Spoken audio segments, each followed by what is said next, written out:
بھائیو، آقا علیہ الصلوۃ والسلام نے فرمایا سمو باسمی، فرمایا کہ اپنی اولاد کا نام میرے نام پر رکھو۔ فرمایا جب اللہ اولاد عطا فرمائے تو اپنی اولاد کا نام محمد رکھو۔ حدیث قدسی ہے، اللہ کے محبوب صلی اللہ علیہ وسلم ارشاد فرماتے ہیں کہ اللہ رب العزت نے فرمایا کہ اے پیارے محبوب، میں نے اپنے عزت و جلال کی قسم کھا رکھی ہے، آپ کے جس امتی کا نام محمد ہوگا یا احمد ہوگا، میں نے اپنے عزت و جلال کی قسم کھائی ہے کہ میں انہیں جنت عطا فرماؤں گا، انہیں جہنم کی ہوا بھی نہیں لگنے دوں گا۔ اور ایک اور حدیث پاک میں اللہ کے محبوب صلی اللہ علیہ وسلم نے فرمایا، آپ نے فرمایا کہ جس بندے نے میرے نام کی برکت کی وجہ سے، یعنی سرکار سے محبت کی وجہ سے اور نام محمد کی برکت کی وجہ سے اپنی اولاد کا نام محمد رکھا، فرمایا اللہ تعالی نام رکھنے والے کو بھی جنت عطا فرمائے گا، اور جس کا نام محمد یا احمد ہوگا اللہ اسے بھی جنت عطا فرما دے گا۔ علامہ شیخ عبدالحق محدث دہلوی رحمۃ اللہ تعالی علیہ آپ فرماتے ہیں جس بندے نے اپنی اولاد کا نام محمد رکھا، فرمایا کل قیامت کے دن اللہ کے محبوب صلی اللہ علیہ وسلم اس کی سفارش فرمائیں گے، اللہ تعالیٰ باپ بیٹے دونوں کو جنت عطا فرما دے گا۔ اور علامہ اسماعیل حقی رحمۃ اللہ تعالی علیہ تفسیر روح البیان کے اندر لکھتے ہیں کہ اگر کوئی یہ چاہتا ہے کہ اس کے ہاں بیٹا پیدا ہو، یا وہ بندہ جس کے ہاں بچوں کی پیدائش ہوتی ہے لیکن بچے زندہ نہیں بچتے، وہ فرماتے ہیں کہ جو بندہ یہ نیت کر لے کہ اللہ مجھے بیٹا عطا فرمائے گا تو اس کا نام میں محمد رکھوں گا، فرماتے ہیں اللہ تعالیٰ بیٹا بھی عطا فرمائے گا اور زندگی والا بھی عطا فرمائے گا۔ یہ سرکار کے نام کی برکت ہے۔ اور آقا علیہ الصلوۃ والسلام نے فرمایا کہ قیامت کے دن جب سارے لوگ اکٹھے ہوں گے اور اللہ تعالیٰ کا کوئی نمائندہ یہ آواز دے گا کہ جتنے بھی محمد اور احمد نام کے بندے ہیں وہ کھڑے ہو جائیں۔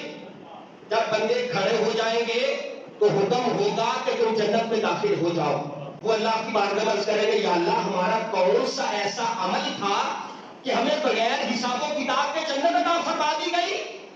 اللہ فرمائے گا کہ اے میرے بندو، تمہارا نام میرے محبوب کے نام پر ہے، اور میں نے قسم کھا رکھی ہے کہ جس کا نام میرے محبوب کے نام پہ ہوگا میں اسے جنت عطا فرما دوں گا۔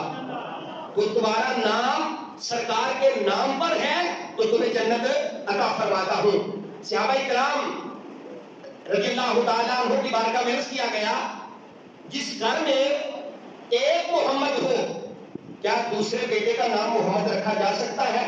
صحابہ نے سرکار سے پوچھا کہ اگر، کیونکہ ہمارے ہاں ہوتا ہے نا کہ یہ میرے بچے کا نام ہے، یہ فلاں ہمارے رشتہ دار کا نام تھا، کوئی اور نام رکھ لیتے ہیں۔ سرکار نے فرمایا، پوچھا گیا کہ حضور جس گھر میں ایک محمد ہو کیا دوسرے بچے کا نام محمد رکھ لیا جائے؟ آپ نے فرمایا رکھ لیا جائے۔ پوچھا گیا حضور اگر دو ہو؟ آپ نے فرمایا پھر بھی رکھ لیا جائے۔ پوچھا گیا اگر تین ہو؟ فرمایا پھر بھی رکھ لیا جائے۔ فرمایا جتنے محمد بھی تمہارے گھر میں ہوں گے اللہ تعالیٰ ان کا صدقہ تمہیں جنت عطا فرماتا جائے گا۔ اور فرمایا کہ جس دسترخوان کے اوپر جہاں پہ لوگ بیٹھ کر کھانا کھاتے ہیں، فرمایا جس دسترخوان کے اوپر محمد نام کا شخص ہوگا اللہ تعالیٰ اس دسترخوان میں برکتیں عطا فرما دے گا۔ فرمایا جس گھر میں محمد ہوگا اللہ اس گھر میں برکتیں عطا فرما دے گا۔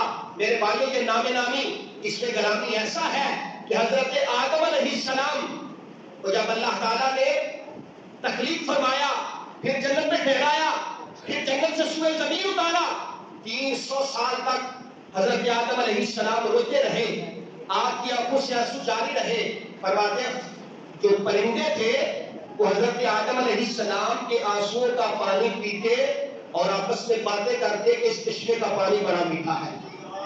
آدم علیہ السلام زارو کتاب ہوتے، 300 سال گزر گیا، پھر دل میں خیال آیا کہ میں اس نام کا واسطہ دے کر اللہ سے معافی مانگتا ہوں کہ جب اللہ نے مجھے تخلیق فرمایا تھا تو میں نے عرش کے پایوں پر لکھا پڑا تھا لا الہ الا اللہ محمد رسول اللہ. فرماتے میں نے اللہ کی بارگاہ میں نام محمد کا واسطہ دیا تو اللہ نے فرمایا اے میرے پیارے آدم میں نے تیری توبہ کو قبول فرما لیا. جب یہ بات کہی حضرت آدم علیہ السلام نے اللہ کی بارگاہ میں عرض کیا کہ یا اللہ یہ جو نام تو نے اپنے نام کے ساتھ ملا کے لکھا ہے کیا تجھے یہ ساری دنیا سے زیادہ محبوب ہے؟ تو آپ کو اللہ تعالیٰ نے فرمایا کہ اے میرے نبی آدم یہ مجھے ساری کائنات سے زیادہ محبوب ہے اور اس کی امت بھی مجھے ساری کائنات سے زیادہ محبوب ہے. اور آگے فرمایا اگر محمد نہ ہوتے تو اے آدم میں تجھے بھی تخلیق نہ فرماتا. یہ ساری کائنات میں نے محمد صلی اللہ علیہ وسلم کی وجہ سے تخلیق فرمائی ہے.